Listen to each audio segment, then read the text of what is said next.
First law of thermodynamics. तो ये कोई बहुत ही अजीब सा लॉ नहीं है, बहुत ही सिंपल सी चीज़ है और एक्चुअली ये कंजर्वेशन ऑफ एनर्जी पर ही बेस्ड है। तो सबसे पहले तो हम लिख लेंगे कि this is based on conservation of energy. कैसे कंजर्व हो रही है एनर्जी?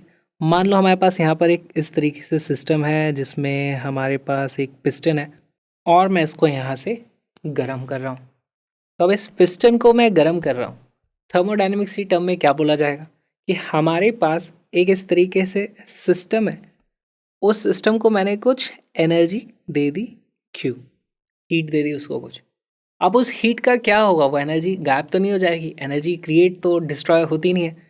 तो इस एनर्जी से या तो इसकी इंटरनल एनर्जी बढ़ जाएगी, वो जो एनर्जी स्टोर करके रखा रहता है वो बढ़ जाएगी, पूरी की पूरी एनर्जी को आप स्टोर भी कर सकते हो यहाँ पर, या फिर यहाँ से कुछ बाहर भी निकलेगी एनर्जी। और एनर्जी बाहर निकलती है वर्क के फॉर्म में। आप बोलोगे यहाँ से हमने 100 जूल दिया था, इसने 10 जूल बाहर फेंक दिया, तो हम ये नहीं बोलेंगे यहाँ पे 100 जूल दिया था, हम बोलते हैं क्यू नेट बोलेंगे। यहाँ पे हमने सिर्फ उसको 90 जूल ही दिया फिर, करेक्ट। तो हमने उसको कितनी हीट दी, उससे या तो उसकी इंटरनल एनर्जी बढ़ेगी या फिर वो वर्क कर देगा। तो यहाँ से कुछ हमें बाहर निकलता है वर्क, या फिर इसकी खुद की इंटरनल एनर्जी चेंज हो जाती है जिसको हम डेल्टा यू बोलते हैं। वर्क कैसे करता है ये देखो, इसको मैं गर्म करूँगा और ये पिस्टन को ऊपर धकेल देगा। तो यहाँ पर ऊपर एटमॉस्फेरिक प्रेशर है, इसके ऊपर नीचे की तरफ पिस्टन से फोर्स लग रहा है, गैस ने उसे बाहर की तरफ धकेला है, फोर्स नीचे की तरफ था, डिस्प्लेसमेंट गैस ने ऊपर की तरफ करवा दिया। तो फोर्स नीचे की तरफ लग रहा था, उसे ऊपर कर दिया, यानी उसके ऊपर कुछ वर्क कर दिया। तो this is work done by the gas. तो ये सब कुछ टेक्निकल चीज़ें। यहाँ पर हमारे पास जो सिंपल सी इक्वेशन निकल के आती है हमारी, वो होती है Q is equal to W plus delta. Q क्या चीज़ है? Heat supplied. W क्या है? Work done. और ये क्या है? इंटरनल एनर्जी में चेंज इन इंटरनल एनर्जी। अब यहाँ पर हमें कुछ चीज़ें ध्यान देनी होंगी कि ये जो इक्वेशन है मैथमेटिकल, इसमें हमें चीज़ें साइन के साथ रखनी पड़ेंगी, ठीक है। तो यहाँ पे देखो मैंने हीट दी है सिस्टम को, राइट, सिस्टम को हीट दी है, तो heat supplied to the system, correct. Work system ने किया है ना, सिस्टम बाहर की तरफ वर्क करता है, work done by the system. और चेंज इन इंटरनल एनर्जी वो सिस्टम की ही हो रही है, तो change in internal energy of the system. बस यही हमारा फर्स्ट लॉ ऑफ थर्मोडायनामिक्स है। अच्छा, केमिस्ट्री में थोड़ी सी चीज़ें अलग हो जाती हैं।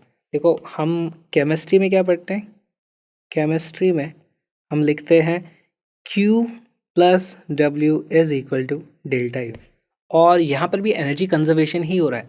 वहाँ पर हम क्या देखते हैं, हम देखते हैं कि हमारे पास एक रिएक्शन हो रही है, और उस रिएक्शन होने या ना होने का कारण क्या हो सकता है कि उसकी इंटरनली एनर्जी इतनी ज़्यादा हो गई, वो अनस्टेबल हो गया सिस्टम मतलब वो गैस के मॉलिक्यूल अनस्टेबल हो गए कि वो रिएक्ट कर जाएंगे, या इस तरह की चीज़ें हमें कंसिडर करनी होती। तो हम वहाँ पे ज़्यादा इंटरेस्टेड होते हैं गैस की इंटरनल एनर्जी में। तो केमिस्ट्री में हम बोलते हैं कि हमारी इंटरनल एनर्जी को हमें ऑब्जर्व करना है, इस डेल्टा यू को ऑब्जर्व करना है, और उसको चेंज करने के दो तरीके हैं, या तो मैं उसको हीट दे दूं या मैं उसके ऊपर कुछ वर्क डाल दूं। वहाँ पर हम कैसे डायग्राम बनाएंगे, ये हमारा सिस्टम है, उसी को हम हीट देते हैं, उसी के ऊपर हम वर्क करते हैं, उससे उसके ऊपर डेल्टा यू में चेंज आता है।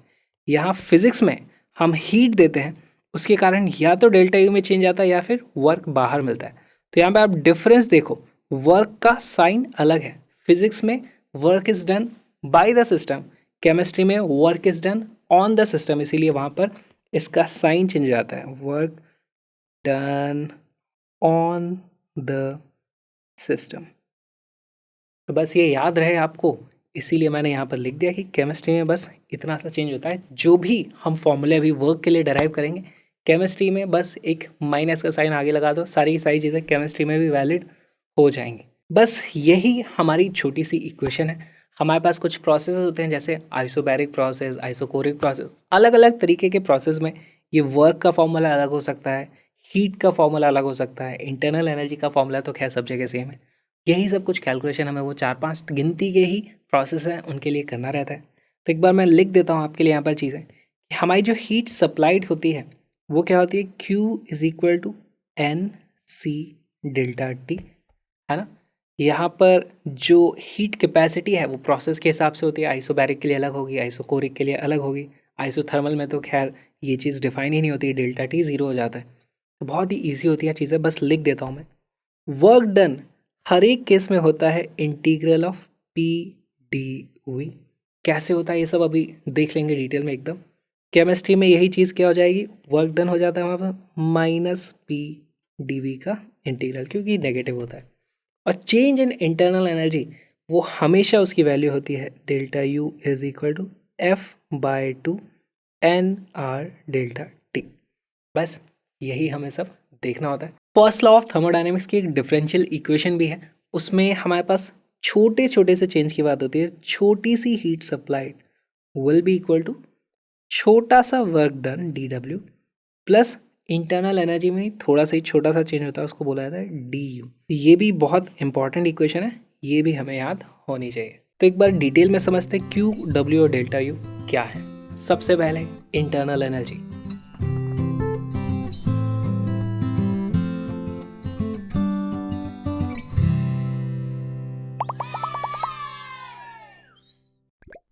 इंटरनल एनर्जी हमारे पास यहाँ पे एक देखो गैस है और उस गैस के मॉलिक्यूल उधर उधर भाग रहे हैं, तो सबकी कुछ काइनेटिक एनर्जी है, कुछ जो भी चीज़ें। तो हम इंटरनल एनर्जी की बात करेंगे और इंटरनल एनर्जी जो होती है वो होती है एनर्जी जो इन मॉलिक्यूल्स की है, तो उसको हम क्या लिखते हैं, energy possessed by gas molecules. Energy possessed by gas molecules. Kinetic theory of gases में हमने पढ़ा है कि हमारी कोई भी गैस होती है उसके मॉलिक्यूल्स की कुछ डिग्री ऑफ फ्रीडम होती है और उसके हिसाब से उनकी कुछ एनर्जी स्टोर करने की कैपेसिटी होती है। तो हमारे पास जो U की वैल्यू आती है वो क्या आती है, U is equal to F by two N R T. हमारे पास गैस की एनर्जी आ जाएगी, जहाँ पर F क्या होता है, हमारी degrees of freedom. Mono atomic के लिए ये चीज़ 3 होती है, डायटोमिक के लिए 5 होती है और नॉन लीनियर के लिए वो 6। अलग अलग तरह की जो वैल्यूज़ होती हैं सब के बारे में काइनेटिक थ्योरी ऑफ गैसेस में हम पढ़ चुके हैं। अच्छा एक बात बताओ, क्या इनकी इंटरनल एनर्जी कभी नेगेटिव हो सकती है? तो इनकी कुछ ना कुछ एनर्जी होगी। अगर एकदम ही इनको ठंडा कर दोगे, टेम्परेचर ज़ीरो कर दोगे, तो वो एनर्जी ज़ीरो हो जाएगी, नेगेटिव कभी नहीं हो सकती। तो इसको हम लिख लेते हैं, can not be negative. Okay.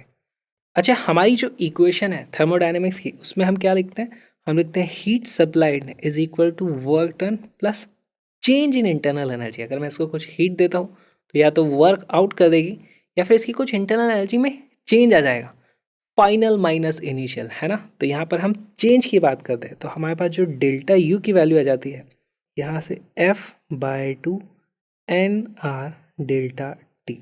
ये एक बहुत ही इंपॉर्टेंट रिजल्ट है, इसको याद कर लो। चेंज इन इंटरनल एनर्जी सिर्फ टेम्परेचर पे डिपेंड कर रहा है, यानी टेम्परेचर में कितना चेंज हुआ है। अच्छा इसी को बाद में हम डेराइव करेंगे, अभी आपको वो डेरिवेशन नहीं दिखाया गया, लेकिन इसी की वैल्यू इक्वल टू होती है N C V delta T. ये सब कुछ हम बाद में देख लेंगे, लेकिन हमारे काम का जो फॉर्मूला है इसको अभी के लिए आप लिख लो। इंटरनल एनर्जी में जो चेंज है वो F by two N R delta T है, यही हमें याद रखना। अब देखो हमारे पास सिर्फ टेम्परेचर के चेंज डिफरेंस पे डिपेंड कर रही है। स्टेट ए से स्टेट बी जाने के देखो मेरे पास बहुत सारे तरीके हो सकते हैं। This is state A, this is state B. यहाँ से मैं ऐसे भी जा सकता हूँ, यहाँ से मैं ऐसे भी जा सकता हूँ, है ना। ये कहाँ पर से जा रहा है, ऐसे ऐसे ऐसे, ये शहर में कहीं घूम नहीं रहे इधर उधर। ये हमारा आप बोल दो कि मान लो ये प्रेशर वॉल्यूम का ग्राफ है, उसमें स्टेट ए से स्टेट बी जाने के बहुत सारे तरीके हो सकते हैं। आप यहाँ से ऐसे स्ट्रेट लाइन में भी जा सकते हो, बहुत सारे तरीके से जा सकते हो, लेकिन दोनों का टेम्परेचर तो कुछ फिक्स्ड है, तो टेम्परेचर का डिफरेंस भी फिक्स होगा। टेम्परेचर का डिफरेंस में फिक्स है तो ये डेल्टा यू की वैल्यू भी फिक्स होगी। तो ए से भी आप कैसे भी जाओ, change in internal energy path पे डिपेंडेंट नहीं है, तो इसे इसीलिए बोलेंगे कि this is independent of the path and this is a state function. Delta U is a state function. अच्छा, कभी ऐसा भी हो सकता है कि फाइनल टेम्परेचर इनिशियल टेम्परेचर से कम हो, उस केस में क्या होगा, हमारे पास ये चीज़ नेगेटिव आ जाएगी, यानी change in internal energy can be negative, can be negative. अब एक बात बताओ, हमने देखा था कि हमारी इंटरनल एनर्जी कभी भी नेगेटिव नहीं हो सकती, लेकिन इंटरनल एनर्जी में जो चेंज है वो नेगेटिव हो सकता है। शुरुआत में ज़्यादा इंटरनल एनर्जी थी, बाद में कम हो गई, तो इंटरनल एनर्जी अभी भी पॉजिटिव है, लेकिन फाइनल और इनिशियल के बीच का जो डिफरेंस है वो नेगेटिव हो गया। तो हमारे पास ये चीज़ समझना ज़रूरी है, इंटरनल एनर्जी खुद कभी नेगेटिव नहीं हो सकती, लेकिन उसका चेंज नेगेटिव, पॉजिटिव या ज़ीरो कभी भी हो सकता है। Delta you can be negative, positive और ज़ीरो। अब एक बात बताओ, ज़ीरो कब कब हो सकती है? डेल्टा यू इज़ ज़ीरो कब हो सकती है? अगर हमारे टेम्परेचर में ही चेंज ना हो, टेम्परेचर कांस्टेंट है पूरे प्रोसेस में, तो हमारे इंटरनल एनर्जी में चेंज ही नहीं होगा, वो भी कांस्टेंट हो जाएगी। और जब टेम्परेचर कांस्टेंट होता है, ऐसे प्रोसेस को क्या बोला जाता है? वो होता है आइसोथर्मल, आइसोथर्मल प्रोसेस। या फिर मान लो ऐसा कोई प्रोसेस है जिसमें यहाँ पर और यहाँ पर ये प्रेशर वॉल्यूम का डायग्राम है, यहाँ से चले ऐसे ऐसे चले, टेम्परेचर बढ़ा, फिर मान लो टेम्परेचर कम हुआ, फिर वापस ऐसी जगह पे आ गए जहाँ पे टेम्परेचर फाइनल इनिशियल टेम्परेचर के ही बराबर है, तब भी इंटरनल एनर्जी में चेंज ज़ीरो होगा। या फिर मान लो हमारे पास एक ऐसा प्रोसेस है, शुरुआत थी वहीं पर हम फिर से वापस आ गए, जहाँ से शुरू किया इधर उधर कहीं पे घूमते फिर वहीं आ गए, यानी कि फिर से सेम टेम्परेचर पे पहुँच गए। इसको क्या बोलते हैं हम? Cyclic process. तो साइक्लिक प्रोसेस में भी हमारी इंटरनल एनर्जी हमेशा उसका चेंज ज़ीरो हो जाता है। Cyclic processes. बस हमें यही सब देखना था। अब हम देखते हैं नेक्स्ट टर्म जो है हीट सप्लाइड।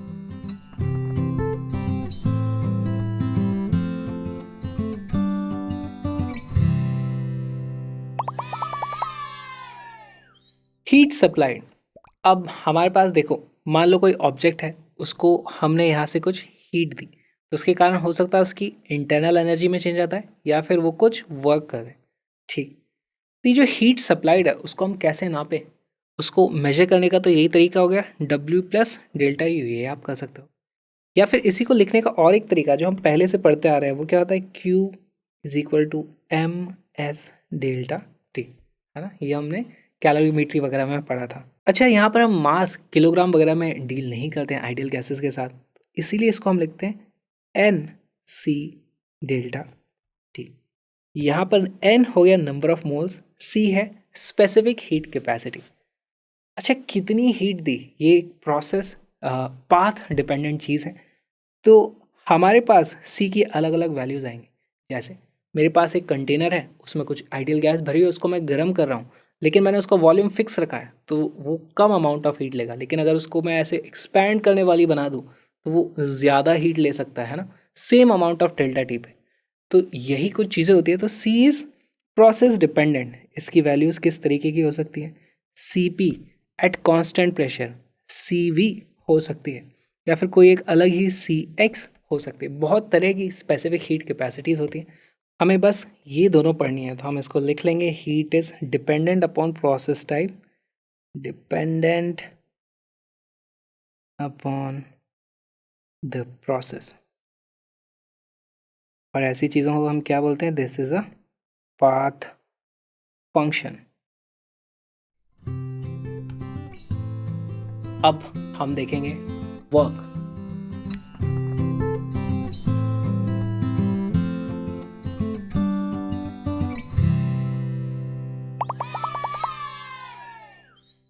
अब हम आ गए हैं सबसे इंटरेस्टिंग चीज़ जो है हमारा वर्क डन।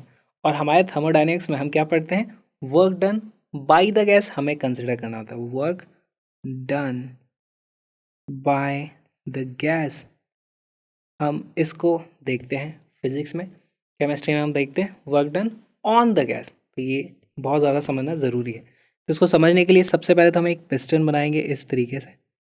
ये है हमारा पिस्टन, यहाँ पर ये मूव करेगा इस तरीके से, बाहर की तरफ ये जा रहा है। यहाँ से इस तरफ मान लो x dx अमाउंट सरक गया है और सरक के यहाँ पर आ चुका है। ये हमारी अंदर गैस है। अब work done by the gas, work done by the gas, छोटा सा वर्क डन हुआ होगा भी इस छोटे से dx डिस्प्लेसमेंट में। अब ये जो वर्क है वो गैस ने किया है, गैस का कुछ प्रेशर होगा, प्रेशर के कारण इधर देखो इस पर इस तरीके से फोर्स लगा होगा और उसी दिशा में डिस्प्लेसमेंट में, तो फोर्स भी इधर है, डिस्प्लेसमेंट भी इधर है। तो हम लिख देंगे यहाँ पर हमारे पास work done is equal to F dot D X. Correct. यहाँ पर फोर्स क्या हो जाएगा, देखो इसके ऊपर फोर्स कितना लगा है इस तरफ से गैस ने, हम मान के चलते हैं कि हमेशा सिस्टम इक्विलिब्रियम में, क्वाजी स्टैटिक प्रोसेस है। तो गैस ने जितना प्रेशर लगाया है बाहर से भी उतना ही प्रेशर हमारे पास लगा होगा। गैस का जो प्रेशर है उसको हम क्या लिख देंगे, P multiplied by area. Area कौन सा, इसका क्रॉस सेक्शन का एरिया, मल्टीप्लाइड बाय dx। अच्छा, एरिया इंटू dx क्या हो जाएगा, यहाँ से यहाँ तक इसका आप देखो वॉल्यूम, छोटा सा वॉल्यूम होगा है, तो यही चीज़ हो जाती है हमारी dv। तो ये क्या हो जाता है, P dv। हमें बस यही देखना होता है कि dw is equal to P dv। ये हमें लिखना है dw is equal to P dv, या फिर मैं लिख सकता हूँ work is equal to integral P dot dv। यही हमारे काम की चीज़ है। अब एक और बात बताओ मुझे, हमारे पास एक मैं अगर ग्राफ बनाऊँ इस तरीके से, इस तरफ है प्रेशर, इस तरफ है वॉल्यूम, यहाँ पर थी मेरी स्टेट 1 और यहाँ पर थी मेरी स्टेट 2।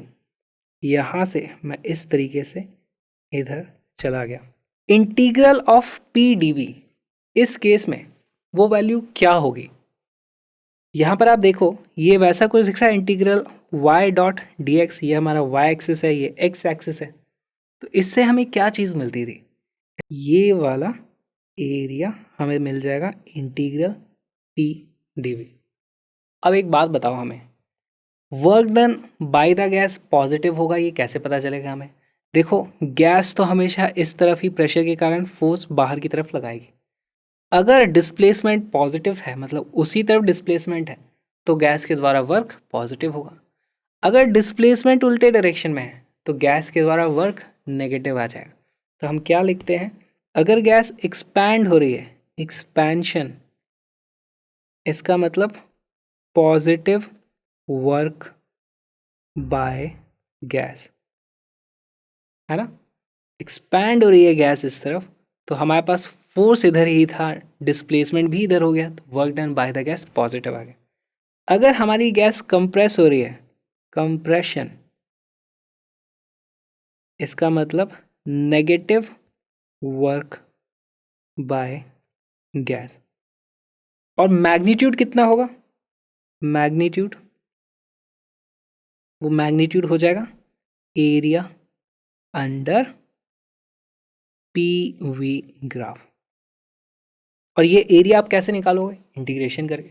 तो आपसे इस तरह के सवाल नहीं पूछे जाएंगे जहाँ पे आप एरिया नहीं निकाल पाओ। आपको बोला जाएगा वो 1 से 2 ऐसे स्ट्रेट लाइन है, तो अब ये एक ट्रेपेजियम बन गया, इसका एरिया आप आसानी से निकाल सकते हो। तो इस तरह के बहुत ही सिंपल से प्रोसेस आपको पूछे जाएंगे। इस केस में देखो, अब यहाँ पर स्टेट 1 है और स्टेट 2 है, हम यहाँ से 1 से 2 भी जा सकते हैं, हो सकता है हम 2 से 1 पे भी आ जाए, है ना। इस तरीके से भी कोई प्रोसेस हो सकता है।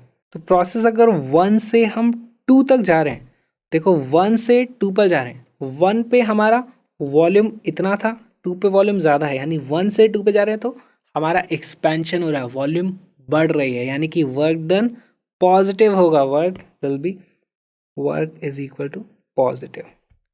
और वहीं मैं 2 से 1 पे आ जाऊँ, 2 से 1 पे आ जाऊँ इसी रास्ते से, तो हमारे पास इस बार देखो 2 पे वॉल्यूम ज़्यादा था, 1 पे वॉल्यूम कम है, तो कंप्रेशन हो गया है। इस बार हमारे पास वर्क की वैल्यू नेगेटिव आ जाएगी।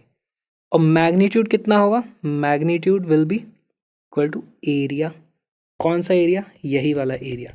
तो यही हमें बस देखना है। वर्क की कुछ और फीचर्स हैं वो भी देख लेते हैं।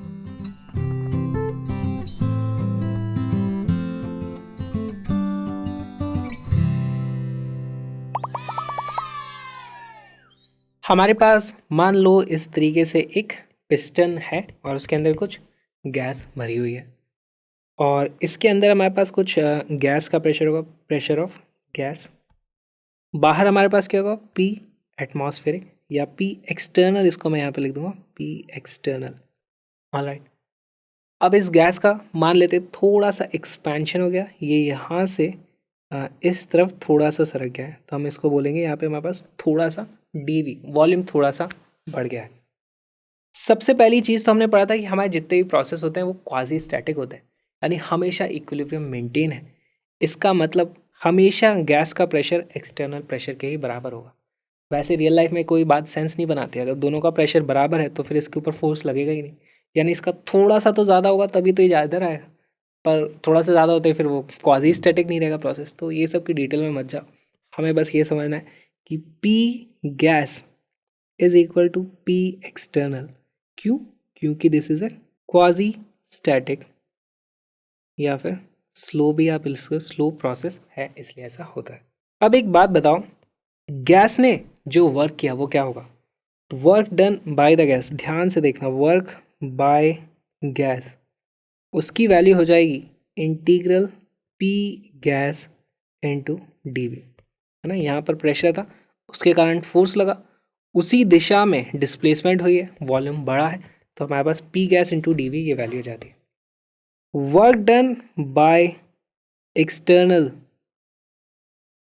प्रेशर, उसकी वैल्यू क्या आ जाएगी?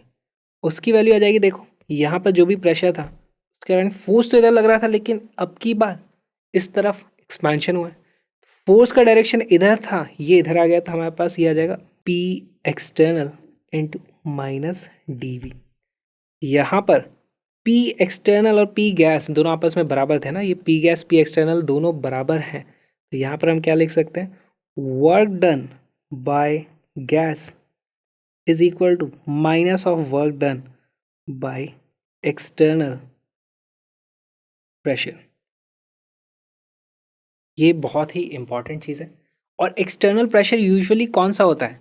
अगर हमारे पास एटमॉस्फेयर है ना, तो गैस ने जितना वर्क किया है एटमॉस्फेयर ने गैस के ऊपर उतना ही नेगेटिव में वर्क किया है। गैस ने मान लो 10 जूल वर्क किया है, तो हमारे एक्सटर्नल प्रेशर ने -10 जूल वर्क किया है ना, उसने -10 जूल वर्क किया, तो उसके ऊपर वर्क हो गया एक्चुअली, उल्टा यहाँ पर चलता है।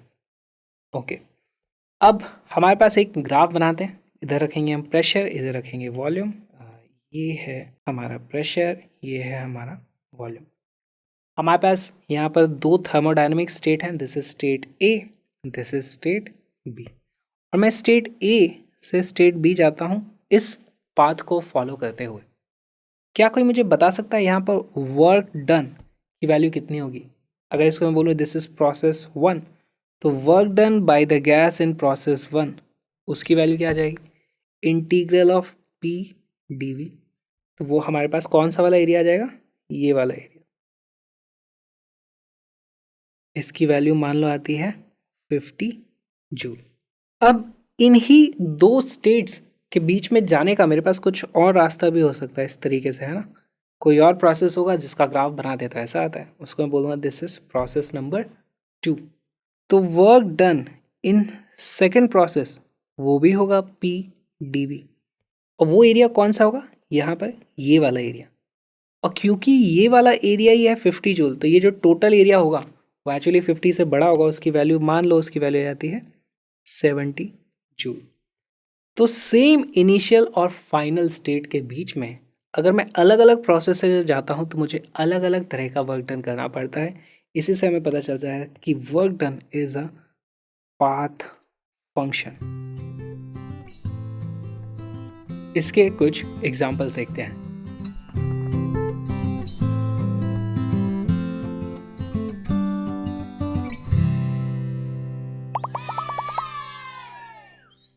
ये एक बहुत ही सिंपल सा क्वेश्चन है, लेकिन ध्यान से करना, गलती नहीं करनी है। इसमें आपको करना है comment on the nature of work done by the gas for the following process. तो आपको बताना है कि वर्क डन कैसा है, पॉजिटिव है, नेगेटिव है, जीरो है। वीडियो को पॉज करो, क्वेश्चन को सॉल्व करो।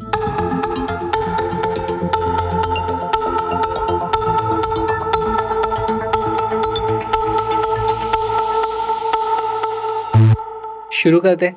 सबसे पहले हमारे पास ये वाला ग्राफ है, हमारे पास वर्क डन क्या होता है, इंटीग्रल पी डी वी, यानी कि वो ये वाला एरिया हो जाएगा। तो ये वाला एरिया क्या पॉजिटिव आया है या नेगेटिव? ऐसे आप एरिया देख के नहीं बता सकते वैल्यू पॉजिटिव है कि नहीं। अगर गैस एक्सपैंड हो रही है तो हमारे पास पॉजिटिव वर्क होता है, अगर गैस कंप्रेस हो रही है तो नेगेटिव वर्क होता है। तो यहाँ पर देखो हमारे पास इनिशियल पोजीशन यहाँ थी, फाइनल यहाँ है, ऐसे जा रहे हैं। बेसिकली हमारा वॉल्यूम बढ़ रहा है ना, तो दिस इज एक्सपेंशन। एक्सपेंशन इसका मतलब work is positive, work is more than zero. यहाँ पर क्या होगा, यहाँ पर हमारे पास एरिया क्या होता है, work done is equal to integral P D V. तो यहाँ पर एरिया तो ज़ीरो है, यहाँ पर वर्क डन की वैल्यू ही आ जाएगी ज़ीरो। वॉल्यूम देखो पूरे प्रोसेस में वॉल्यूम तो कांस्टेंट है, वॉल्यूम चेंज ही नहीं हो रहा, तो कोई भी वर्क यहाँ पर नहीं होगा, ये आइसोकोरिक प्रोसेस हो गया। इस केस में हमारे पास वर्क डन कौन सा वाला एरिया हो जाएगा, ये वाला एरिया। एरिया ड्रॉ कर देते हैं, ये वाला एरिया है, वर्क पॉजिटिव है, यहाँ पर भी वर्क पॉजिटिव है, इसको लिख देंगे work is equal to positive, work is equal to positive. यहाँ पर क्या होगा, यहाँ पर ध्यान से देखो वर्क डन हमारे पास नेगेटिव आएगा क्या, क्योंकि ये प्रोसेस इस तरीके से वैसा होता, लेकिन हमारा वर्क डन होता है इंटीग्रल पी डी वी।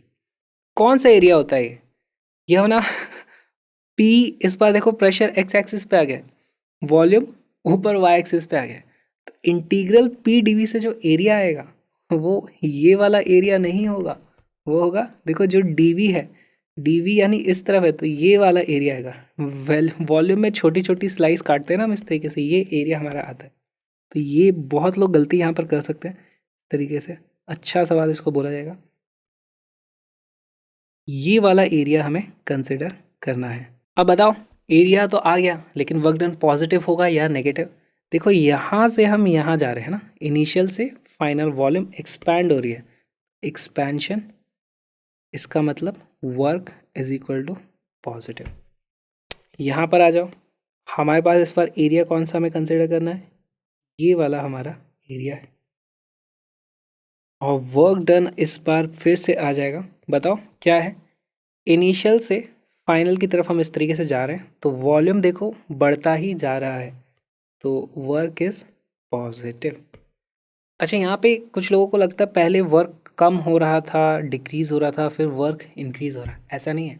हमेशा देखो वॉल्यूम हमेशा इंक्रीज ही हो रहा है ना, छोटे छोटे पार्ट में देखो वॉल्यूम इंक्रीज ही होता चला जा रहा है, तो वर्क इंक्रीज ही होता जा रहा है और वर्क पूरे टाइम पॉजिटिव है।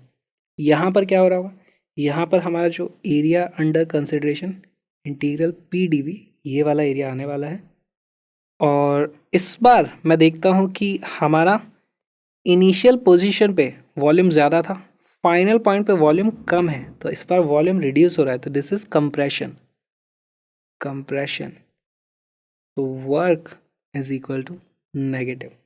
और हर केस में जो मैग्नीट्यूड है उसको हमने एरिया से डिफाइन कर दिया है। ये एक बहुत ही सिंपल क्वेश्चन है, इसमें हमारी थर्मोडायनेमिक्स के जो फर्स्ट लॉ की इक्वेशन है D Q is equal to D W plus D U, इसका यूज होने वाला है। वीडियो को पॉज करो, क्वेश्चन को सॉल्व करो।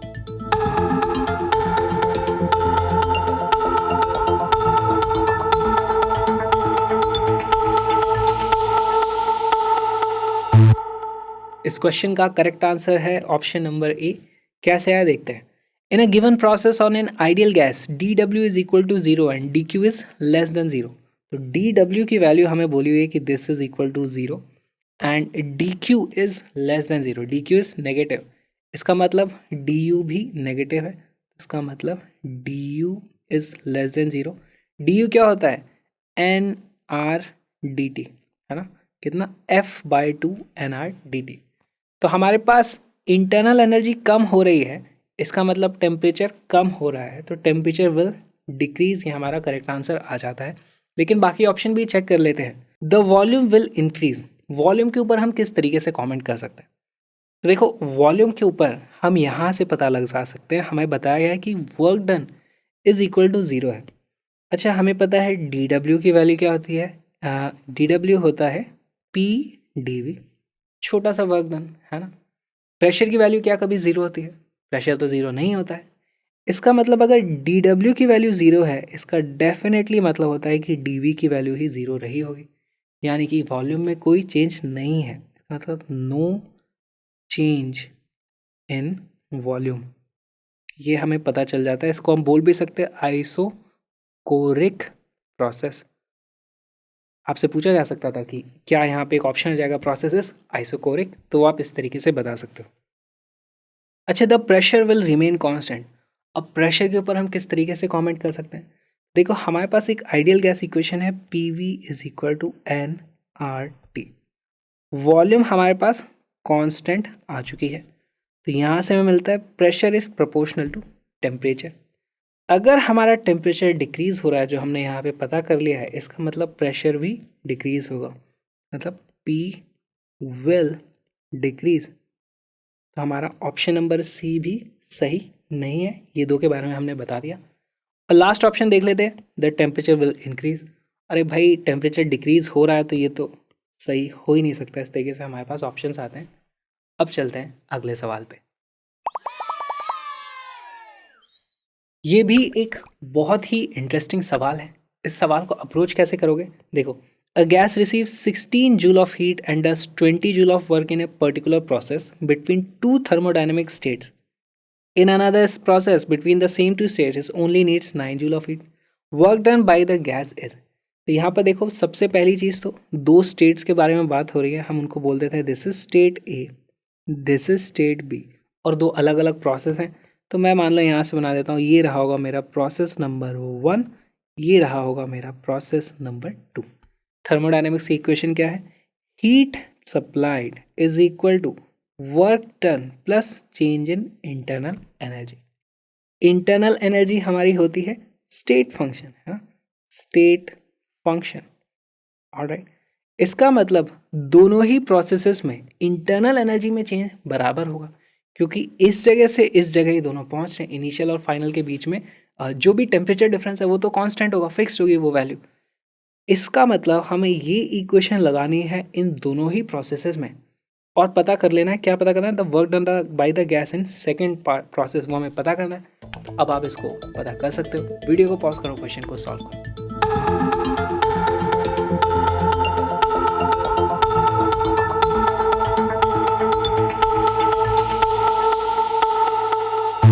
इस क्वेश्चन का करेक्ट आंसर है ऑप्शन नंबर बी। देखो, सॉल्व करते हैं। सबसे पहले हम देखेंगे और पाथ 1, हमारे पास इक्वेशन है हीट गिवन कितनी, गैस रिसीव्स, गैस ने रिसीव करी है 16 जूल, तो हीट हमारे पास हो जाएगी प्लस 16, है ना, ये आ गई क्यू की वैल्यू, है ना। डब्ल्यू की वैल्यू देखते हैं, and does 20 joule work is done by the gas, है ना, तो ये भी हो जाएगा प्लस 20 प्लस डेल्टा यू। हमारे पास डेल्टा यू की वैल्यू यहाँ से क्या आ जाती है? Delta U is equal to -4। ये हमें पता चल गया। अब हम आ जाते हैं हमारे सेकेंड पार्ट पे, पार्ट 2। पार्ट 2 के लिए हम सेम इक्वेशन लिखने की कोशिश करेंगे। In another process between the same two state it only needs 9 joule of heat. उसको 9 जूल रिसीव करिए उसने, उसका मतलब plus 9 is equal to work done हमें पता करना है प्लस डेल्टा यू। अच्छा, क्योंकि ये दोनों सेम स्टेट के बीच में है तो हमारे पास डेल्टा यू दोनों ही केसेस में सेम होगा, तो यही वाली वैल्यू को हम यहाँ पर यूज़ कर सकते हैं। Plus 9 is equal to W plus minus का 4, तो यहाँ से डब्ल्यू की वैल्यू आ जाती है प्लस 13 जूल, और यही हमारा आंसर है ऑप्शन नंबर बी। बहुत ही सिंपल था। अब और एक बहुत ही सिंपल सा कॉन्सेप्चुअल सवाल देख लेते हैं। Choose the correct options for an ideal gas. हमारे पास मल्टीपल करेक्ट है यहाँ पर, तो ध्यान से इस वीडियो को सॉल्व करना है आपको। वीडियो को पॉज करो, क्वेश्चन को सॉल्व करो, फिर इसको डिस्कस करेंगे।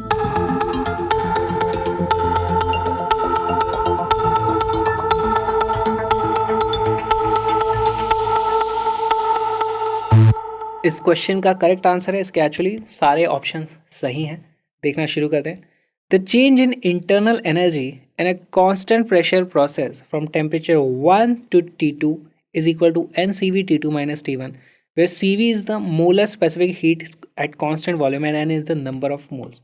तो हमें पता है पहली बात कि जो हमारा चेंज इन इंटरनल एनर्जी होता है डेल्टा यू, उसकी वैल्यू कितनी होती है? वो होती है F/2 NR ΔT, या फिर यही होता है हमारा NCV ΔT। ये डायरेक्ट फॉर्मूला बेस्ड चीज़ पूछ ली है, इसको मैं बता चुका हूँ आपको अभी थ्योरी वीडियो में, अभी हमने देखा था, लेकिन इसका डेरिवेशन हम आने वाले कुछ टाइम में देखेंगे।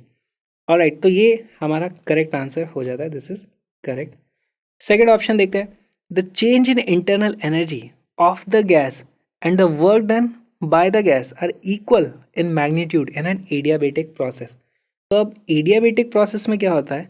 एडियाबेटिक, इसका मतलब कोई भी हीट का ट्रांसफर नहीं हो रहा है, उसका मतलब Q की वैल्यू 0 हो जाती है। थर्मोडायनेमिक की इक्वेशन लिखो, heat supplied is equal to work done plus change in internal energy. यहाँ से हमें पता चलता है कि अगर हीट की वैल्यू ही आपने 0 कर दी है तो W is equal to minus delta U, और सिर्फ मैग्नीट्यूड की बात करें तो दोनों बराबर हो जाते हैं, इसका मतलब ये वाला वैल्यू भी हमारा सही जाती है। देखो क्या लिखा, change in internal energy delta U और work done by the gas, उन दोनों का मैग्नीट्यूड बराबर आ रहा है, correct. Third part, the internal energy does not change in an isothermal process. तो यहाँ पर हम फिर से देखते हैं पार्ट सी में, इंटरनल एनर्जी का फॉर्मूला है हमारा F/2 NR ΔT। Isothermal process की बात हो रही है, यानी कि T is equal to constant, यानी कि delta T is equal to 0, temperature में कोई चेंज ही नहीं है, इसका मतलब ये पूरा का पूरा 0 आ जाएगा। तो ये हमारा आंसर करेक्ट हो जाता है। Internal energy does not change, इसका मतलब delta U is equal to 0, का मतलब delta U is equal to 0। और लास्ट ऑप्शन देख लेते हैं, नो हीट इज एडेड और removed in an adiabatic process. ये तो एडियाबेटिक प्रोसेस की ही डेफिनेशन है कि उसमें कोई हीट का ट्रांसफर नहीं हो पाता है, मतलब ऑप्शन नंबर डी भी अपने आप करेक्ट हो जाता है। तो बस आज के लिए यही था फर्स्ट लॉ ऑफ थर्मोडायनेमिक्स के इस वीडियो में। अगर आपको मजा आया तो आपको पूरी पूरी यूनो सीरीज देखनी चाहिए, जो एब्सोल्युटली फ्री में अवेलेबल है, और उसके लिए लिंक डिस्क्रिप्शन में, उस पर चेकआउट ज़रूर करें, और नोट्स भी वहीं पे मिल जाएंगे आपको। और प्लीज़ अगर आपको वीडियो पसंद आए तो इस QR कोड को स्कैन करो और कुछ सपोर्ट करो, कुछ डोनेट करो, ताकि मैं ऐसे और भी वीडियोज़ आपके लिए बना पाऊँ। हम मिलेंगे योलो सीरीज़ में।